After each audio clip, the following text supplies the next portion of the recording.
what are we standing up for? The ability, the freedom to do what's right as God defines that right. God's the ultimate author of liberty. We don't want government to stand between us and our freedom to do what is right. Good morning. Welcome to the Bible Nation podcast. I'm Doug Levesque, and with me today is Pastor Jason Georges of the Emmanuel Baptist Church in Corunna. And once again, we happen to be out of the studio, but we are in our church's auditorium live on a Sunday morning. It is 9:30 or just a little bit past, because we are Baptists, right? And we have a joint Sunday school class. And so welcome to all the Sunday school class. Thank you for getting up early and being here and being faithful. You get points. I don't know if you knew we were doing live podcasts today, but you are here. And so we're glad to have you. And make sure, if you're watching us, that you check us out, BibleNation.org. We're on YouTube. We're on Spotify. We're on Facebook. Anywhere that you might get a podcast. And remember, the best culture is a Bible culture. It's proven and it works. Today, we're going to talk about something called chaos theory. Some people just have a chaotic life, and that's just the way they like to live it. Yeah. But have you noticed that the world is getting more chaotic, more rapidly, with less time to breathe in between?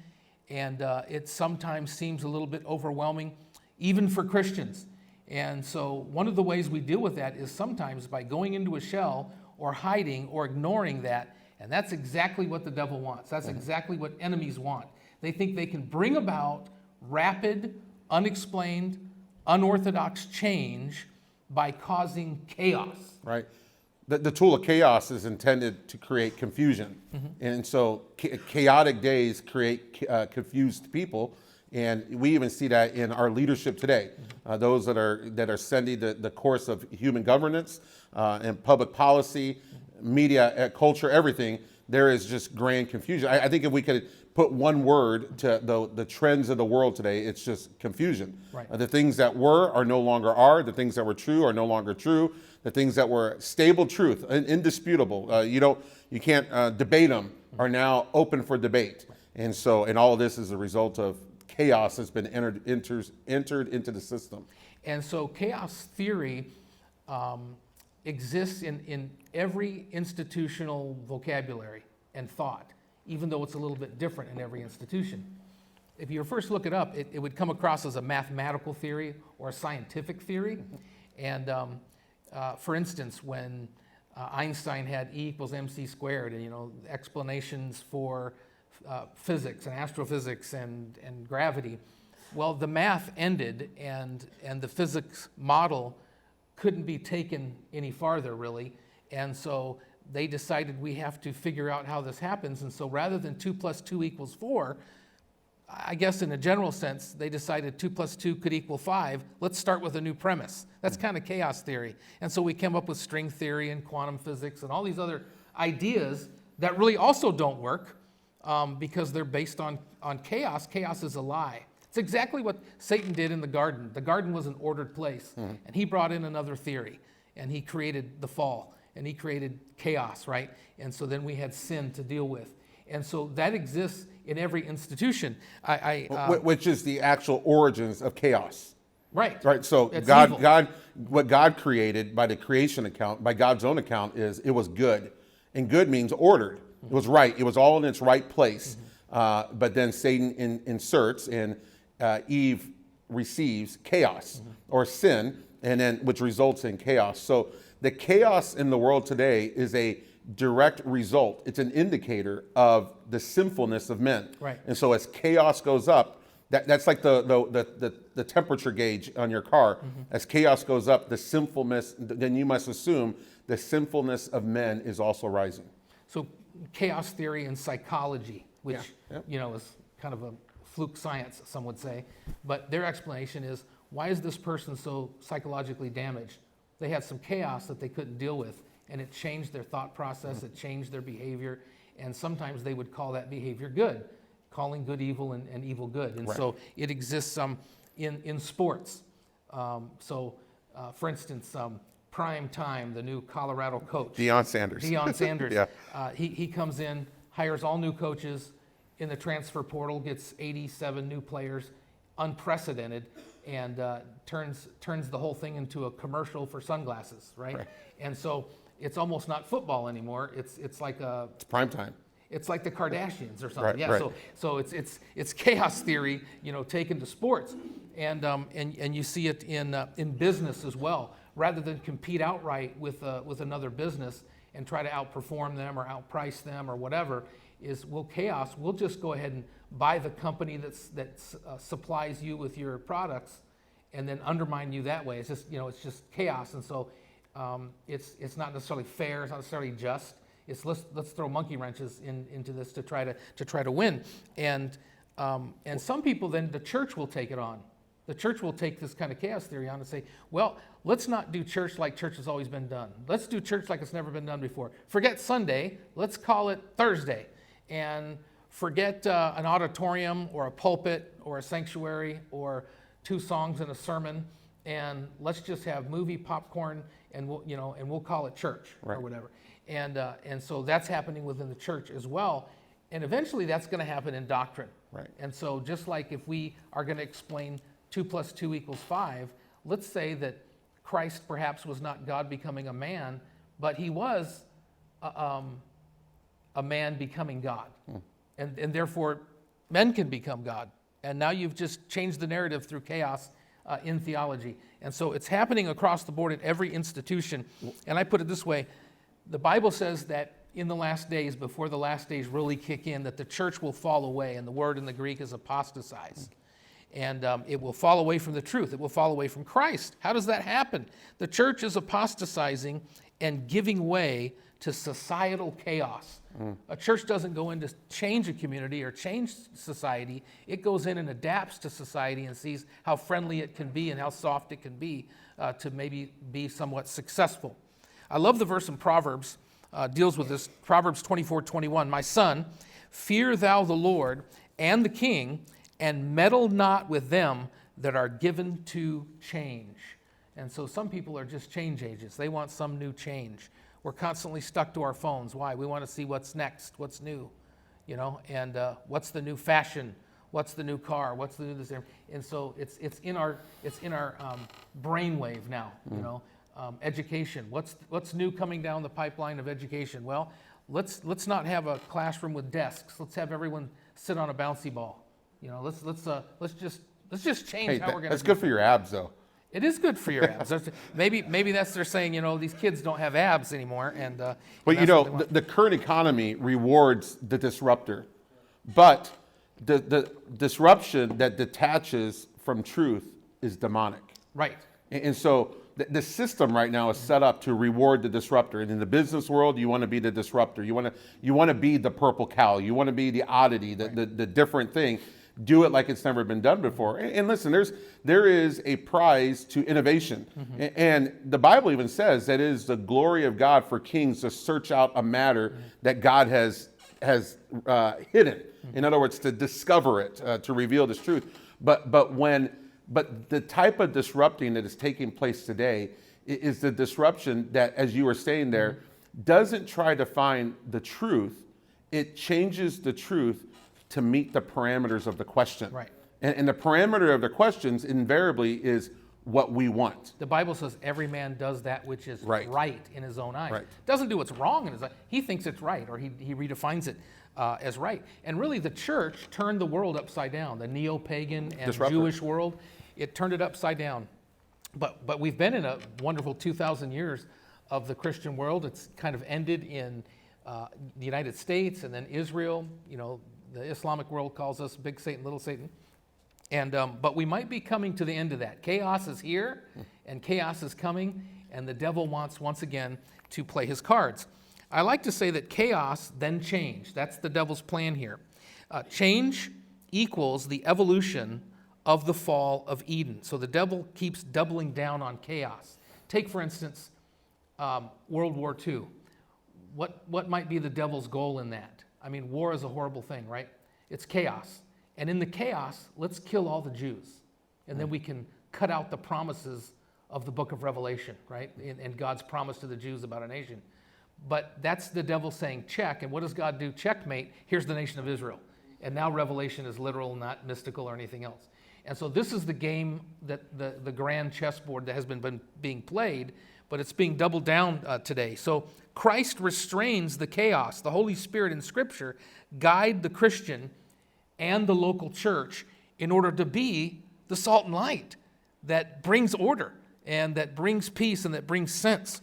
But chaos, as it's coming in rapid waves, is bringing evil change, rapidly bringing about changes necessary for, say, the tribulation. And that's why it's important for us not to ignore it, not to hide from it, not to just find a little happy place and try to live in this circle of denial, but to see it for what it is, to face it fearing the Lord, not fearing man, not even fearing the chaos, but to know that ultimately we're close to a new revolution of sorts. I mean, that's what's going to happen. Or be complicit in the chaos. I mean, Right. that's part of our role today. Yeah. That is definitely being the salt and light, right? Right. Not being complicit in the chaos, not being caught up in the chaos, but being moored to truth, living our lives according to the truth of Jesus and the Word of God, which is in its own sense a form of biblical disruption in a chaotic world. And I think sometimes something that might be coming across just as a good change, whether it be in the church or theology or society, sometimes we as Christians, we're kind of sitting on our hands and saying, oh, that's good change, and we're not realizing that it's chaotic, and the chaos is bringing that change, and so we're not aware, just like I can't see if someone's coming to tackle me on the right side of my body, I'm not going to see that they're coming, right?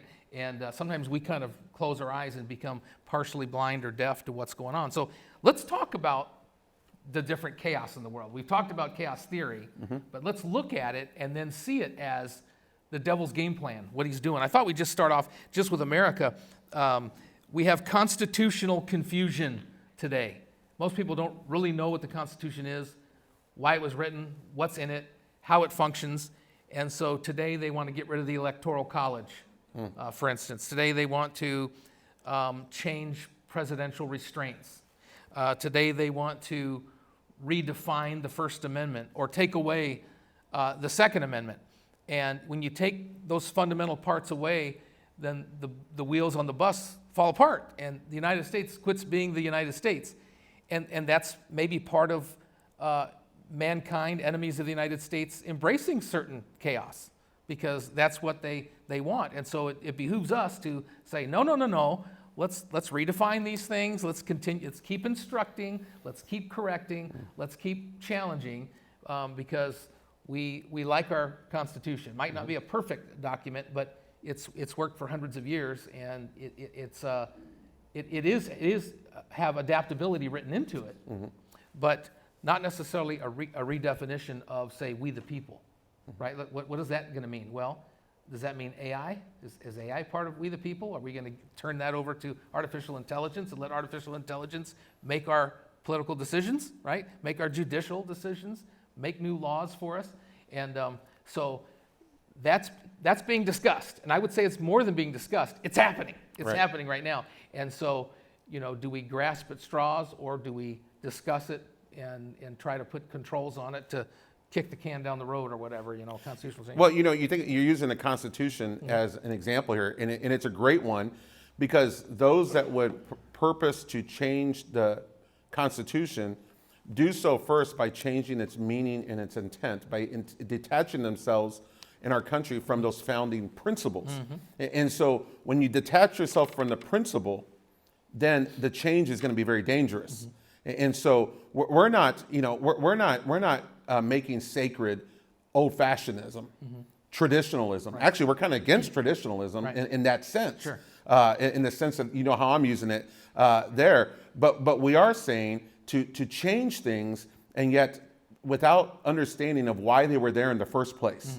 The Bible, in the book of Proverbs, we're warned not to remove the ancient landmarks that were set by our fathers. Don't worship the landmark. Don't worship the landmark. Know why it was there. Remove not the ancient landmark which thy fathers have set. Proverbs 22 and verse 8. And that idea is know why it was there, and it was there for a purpose. And you might have in pragmatism a better modern way to do it, but you can't change the principle. And that's the same struggle that the church is facing today, I know that's what we're going to kind of get to here, is the struggle between, inadvertently, because of the demands of society and culture today, churches have allowed a tension to grow between principle and pragmatism. Right. And so they feel like these are two opposing things. Pragmatically, this is what will be the most successful for us. Right. And in that, they're even saying we have redefined what success is. Right. Large amount of money, a lot of people. They're defining not success. The Lord defines success as faithfulness. Okay, so they've redefined, and so now they've created a definition of success that creates a pragmatism that is then conflicts with their principles. Right. When in reality, your practice should be a result of your principles. Yes. And so a church that's doing everything right might feel like it's getting passed. Right. And so then has this pressure to, what do we do? And, for instance, our church would say, we want to follow the old paths. Right. Right. We want to. Now, someone 100 years ago might tell us, you guys are falling off the old path. We don't know that. That ain't old enough yet. Yeah, right. And I've had old-timey pastors come into our auditorium and Purple. And say, yeah, purple. What? But even this is kind of, we're going to update this. Oh, yeah, even this is getting old. This is old. Yeah, We got to update it. It's not quite disco, but I mean, it's there. But we got the lights up there now. They can do it. We can go all the way. We go. No, guys would come in and say, oh, you don't have pews. I said, no, we've got 3 inches of foam and a lumbar support. It's better for sleeping during the sermon. It's better for longer preaching. Yeah, it's better for longer preaching. Better for longer preaching. We're going for length of, endurance, Yes. of what's going on. And then they'll say, you don't have a choir? I say, no, our choir steps up and stands. You don't have the pastors normally seated on the auditorium. No, pastors usually sit on the front row and are part of the congregation before they. And that's a principle thing. It's a principle thing. That's a principle thing. There's a little bit of pragmatism in that. Right. But to the extent did it cross principle? So churches are feeling that. I think 20 times, 30 times, 40 times more than they were even in the past. Let's talk about political cheating. The use of fake news. Use of fake news. How about paid rioters? Right? Paid rioters. How about foreign interference? How about the Saul Alinsky model? What does that mean? It means you accuse your political opponents of the crimes that you've committed because you know what all the details are. You just put them on them, right? And so that used to be something the left did, but now the right does that just as well as anything. And so now that's become commonplace. If you're running for office and you hire some political schemers to help you run for office, you're practicing all these things as part of political principle. And so confusion has come into constitutional foundations and into the political process. And so if you're watching the news and going, I don't even really get what's going on, I can't hardly follow what's going on, that's the chaos, that's the intent. Regardless of Republican or Democrat, we will probably not see another president in our lifetime or till the Lord returns that does not go through impeachment. Right. I mean, it's just back and forth. And we're not going to see another electoral process, another election that's going to be clean. Sure. And so that puts us like a banana republic. Oh, you're one of those. Yes. I am. How about citizenship chaos? What does it mean to be a citizen? People want to get rid of that altogether. Do borders matter? Should we be getting free money? Is everyone get to vote? What is a legal right? And so that's very confused because school's not teaching civics. It's not teaching the same economics and U.S. government class as everybody else had 25 years ago, really. Since then, it's been changing. And so, you've got a bunch of universal its that think that they want to be global citizens and get universal basic income for fishing on their phone. And that's culture. That's society. We live in a city. We don't need transportation. All we need is a bed for the night. We don't need to own anything, and so that's being impregnated into the mindset. One of the great deceptions of today in the American public is parents believing that their children are being educated with the same information in which they were educated. Right. Yes. It's not. And so parents securely send their kids into a public system that believing, they're getting what I got. Right. And they're not. Right. It's probably not even close. It's not even just a secular education for Americans, it's poison. Yeah. Education without Christ is poison. Yeah.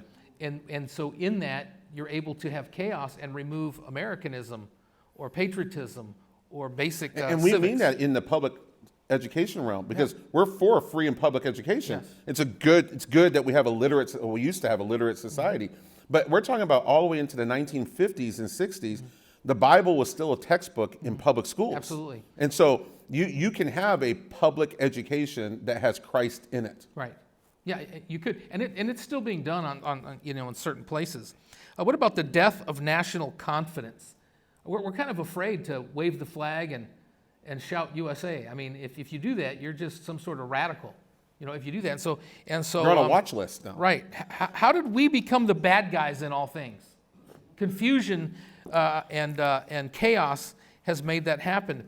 Why do we have to have a balance amongst superpowers?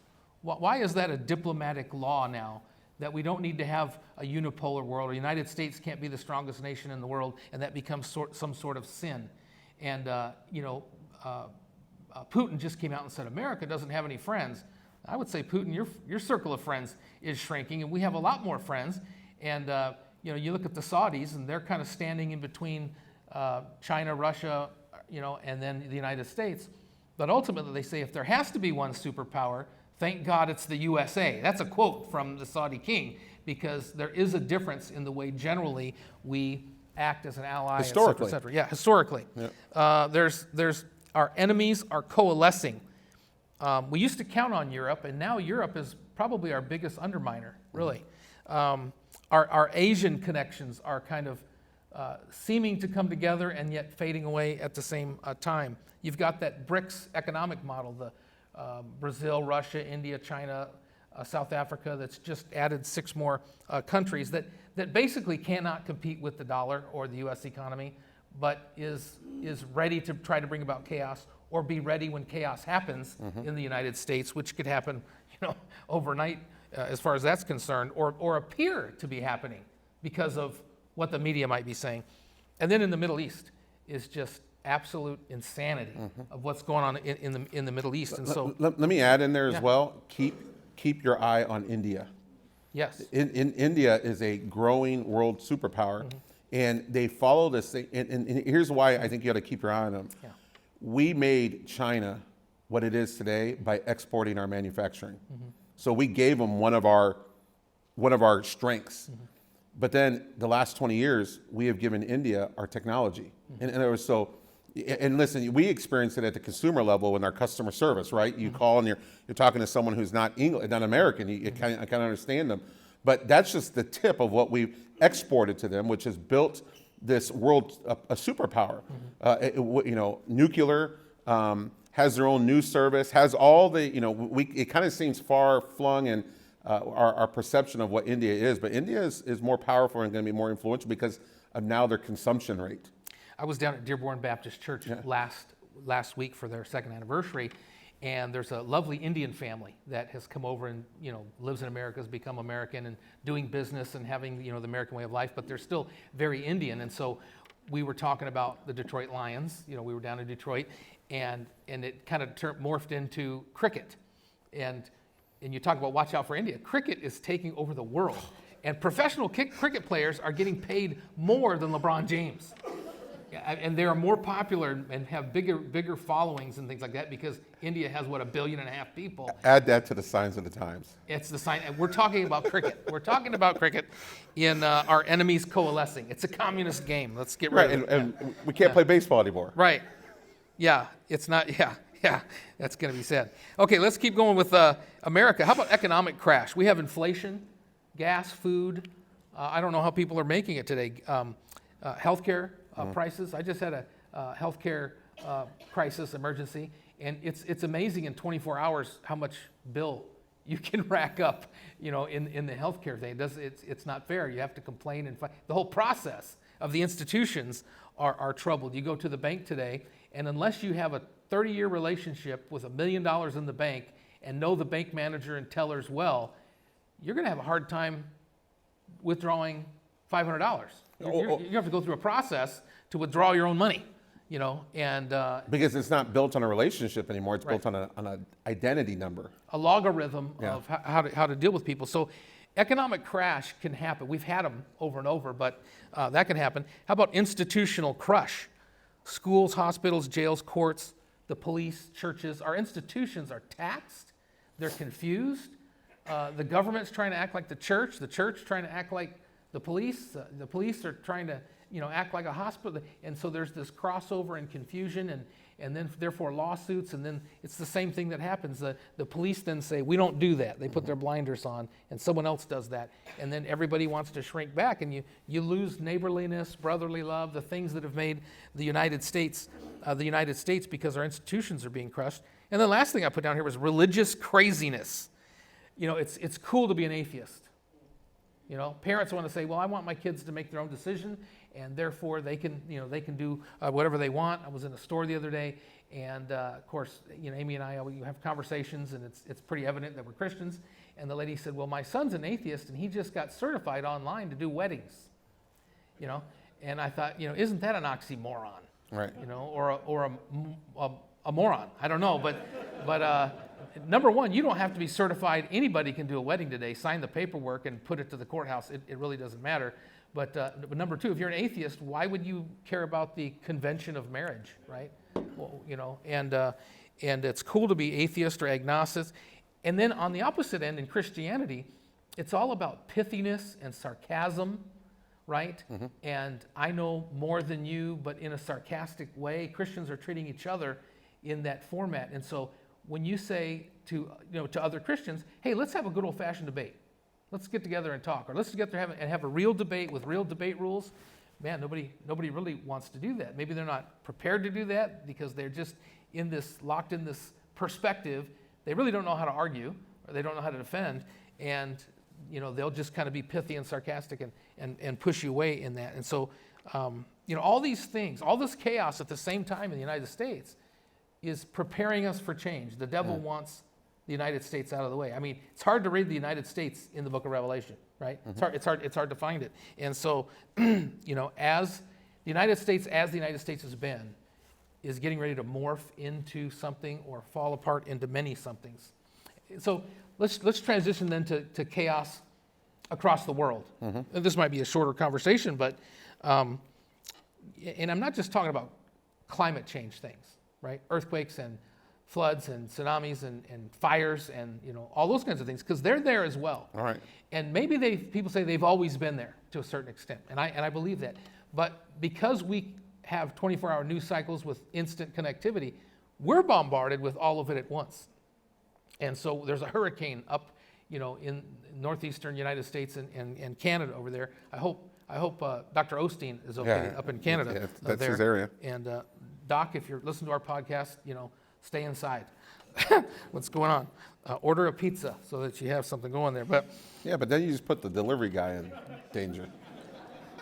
Yeah, and he's making minimum wage. That's just not right. But in Canada, that's different. Yeah, that's right. And in Canada, that's a third of the price. All right. No, the world's needing a new hero. All of a sudden, you got guys like Elon Musk, right? Whose dad was a Canadian citizen who was under investigation by the Canadians because he was so utopian that he was against human governance. And this idea of let's all escape and go to Mars, because if you're on Mars and you're a Martian, you're not subject to humanity or human laws or anything else. And so this guy, is being hailed in every area, and yet is a certain segment of the world has a new hero. And then who's the new enemy? Trump everything's Trump's fault, right? And I'm not a big Trump fan, but how are we defining heroes and enemies?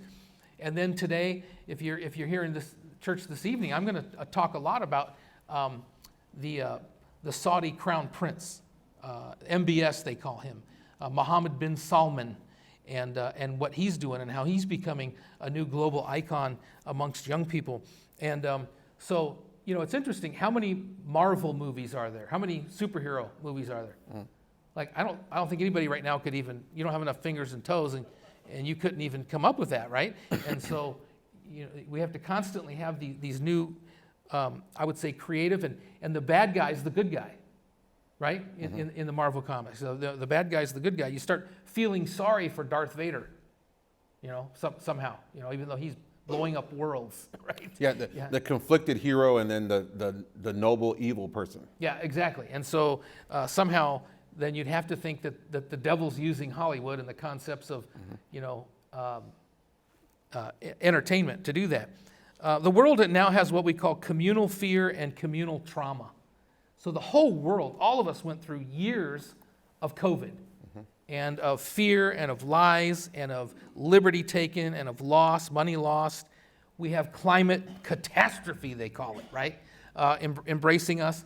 And then, of course, we have the all evil, ever embracing, worst thing in the world, guns, right? And so you put all that together, and there's a chaos in all that. And it is a lie, right? And so lies usually are empty, except for the lack of discernment or the fear of the lies.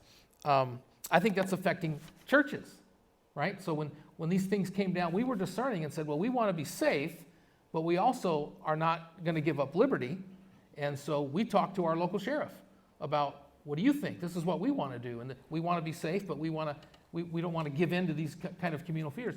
And how many other churches called and said, what are you doing and how are you doing it?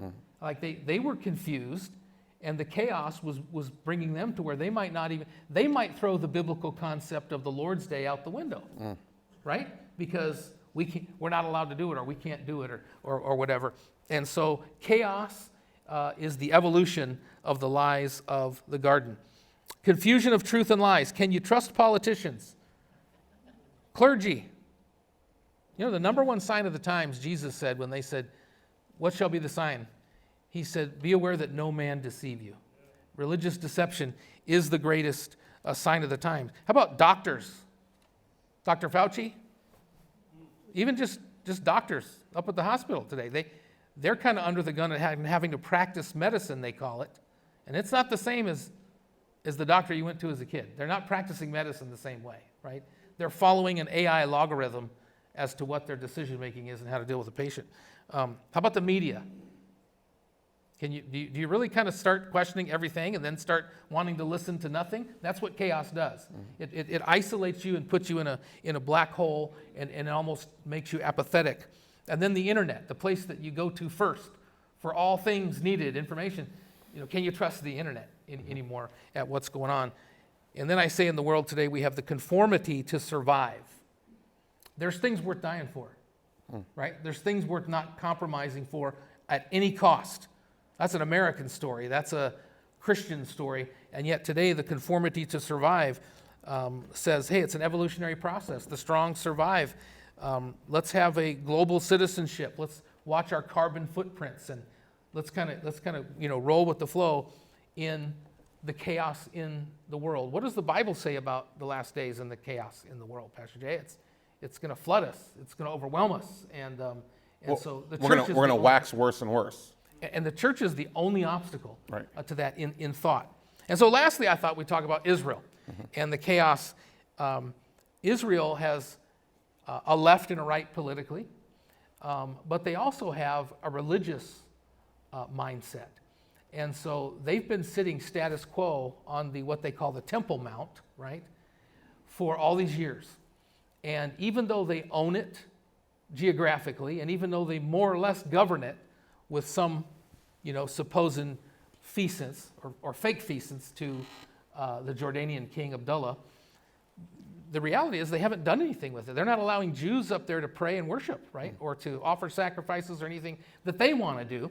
And but all of a sudden, there's so many changes happening that even the religious Jews who before said, we can't make it happen, it has to be God. We don't want the government or the military to do it. It has to be God to do it. And all of a sudden now they've changed their tune. And they've said God is making a change in what's going on. I don't know how you could topsy-turvy and chaos the world and reset the world any more than changing the status of the Temple Mount in Jerusalem, because it affects all Jews, all Christians, all Muslims, and really everybody else then at the same time. And so Israel once called some people enemies, now they're calling them friends, based upon this 6 acres of property. They're taking new risks. We might let other people have nuclear power, right, that they said they wouldn't do. Long shot diplomacy. And like you said, India.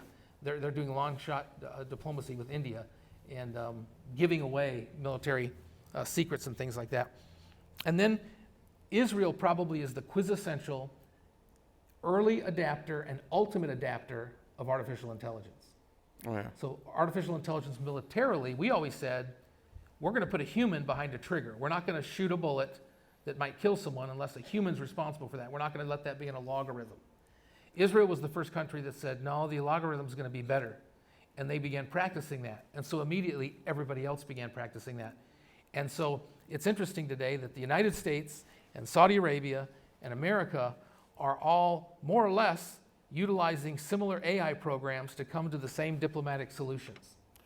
We don't want to live in a world where killing is no longer the function of a moral person. Right. In other words, there's a sense of it has to make a moral decision. Right. Now, murder is immoral. Right. Now, we can make an argument for just war. Right. In other words, in self-defense, and so that is moral in that. But now an algorithm, an AI has no moral, has no soul. Actually, someone sent me something earlier this week, and it was just a proof of something, and I said, "You used AI for this." And I'm like, "Wow!" I was like, "Yeah, there's no soul in it. Right. Yeah, you can read it. It's spiritless." So again, religiously, you've got different religions that disagree, utilizing AI to come up with religious compromise where we can all sit in the same place. That's a false peace. It's a compromise. I have a pastor friend who pastors a large church, and he told all his staff, which he has a broad staff, guys, I don't want you using AI. I want us to use our brain and our minds, even if AI, can be better. And you're using AI all the time, whether you know it or not. But the staff decided to play a trick on him. And they produced a little radio piece that they normally would write, and they let AI produce the piece. And of course, it was precise. And they purposefully put a spelling error and they purposely put a grammatical error in there, 2 errors. And the pastor got it, and he was sharp, and he said, guys, here's an error and here's an error. Otherwise, it's good. Let it run. And they came back and they said the errors were ours. The preciseness was AI's. And so he went, ha ha ha, you played a trick on me, right? And so that's going on there. Well, let's bring this to a conclusion. I think our audience understands now what we're talking about. Chaos theory bringing about change, not necessarily being a good thing, and yet we're surrounded in it. We're steeped in America and the world, and particularly with what's going on in Israel. So we need to be aware, not apathetic, not blinded. And Christians are the only salt and light for society. They must stand as beacons of assurance and sureness to everybody else.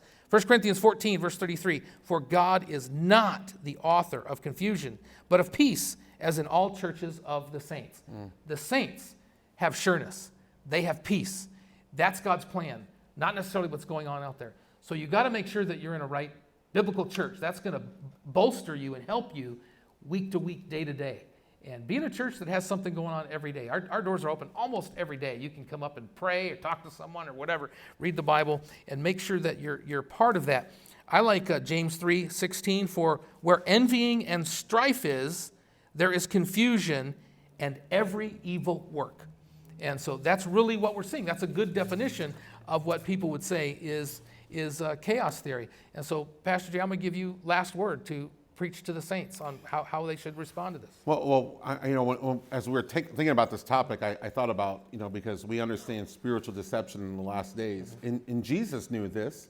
Jesus knew this during his earthly ministry. And so he tells us, he remarks to his disciples that nevertheless, when the Son of Man cometh, shall he find faith on the earth. Right. And he's not talking about God is dead. Right. Or he's saying, well, he's not talking about just some religious sentiment. No, he's right. He's saying faith in faith live in men. Yeah, faith in doctrine. Faith in because faith is believing God. Yeah. And so believe what he has said. Will I find faith? And he's not saying this because he doesn't know the future. He's saying this to be a challenge to disciples. And so that question is a personal question to you. If when the Lord Jesus returns, if he returned today, we're Rosh Hashanah, we're going to be talking about this, the expectancy of the Lord's return, that the idea of will he find faith in your life? And you say, well, yeah, I believe. No, but are you living according to your belief? Because that's the faith that he's talking about here. And then lastly, Paul tells the Corinthians, therefore, my beloved brethren, be ye steadfast, unmovable, always abounding in the work of the Lord, for as much as ye know that your labor is not in vain in the Lord. And so there is a temptation. Is it working? Will we see fruit of this? And even, you ask a young generation, to us older guys that have done this for 20, 30, 40 years, we look back and we're like convinced, like, no, you ought to stick with this. But when you have a young person who is looking forward to the possibilities of their life, a life that has not yet been invested, and they're trying to decide, where do I invest this life? The message of the New Testament, and what Paul is saying here, is be steadfast and unmovable. Yeah. In other words, stay by these things. Invest your life into these things. Abound in the work of the Lord, and know that your labor will not go in vain. And it will be more difficult. Oh, yeah. Just like it was difficult for Christians in Jerusalem in 70 AD. It's going to be difficult for Christians in 2023 as this chaos takes place. But the difficulty is not a reason not to do it. The reward is great if you stand firm. Well, all right. Thank you for listening today. We have a book at BibleNation.org. You can find this on Amazon as well. It's called Surviving This Babylon, Ancient Secrets for Modern Survival. How did Daniel survive and thrive in Babylon and get out of the lion's den and overcome the Babylonian kingdom and move on and help Israel survive? There's great spiritual lessons in the Bible, and this kind of goes through some of that. So check that book out, Surviving This Babylon, by a good friend of mine, Doug Levesque. He's a wonderful author. I know that guy. In that regard. He's a little nearsighted, but anyways. Listen, the best culture is a Bible culture. It's proven and it works. And all God's people said? Amen.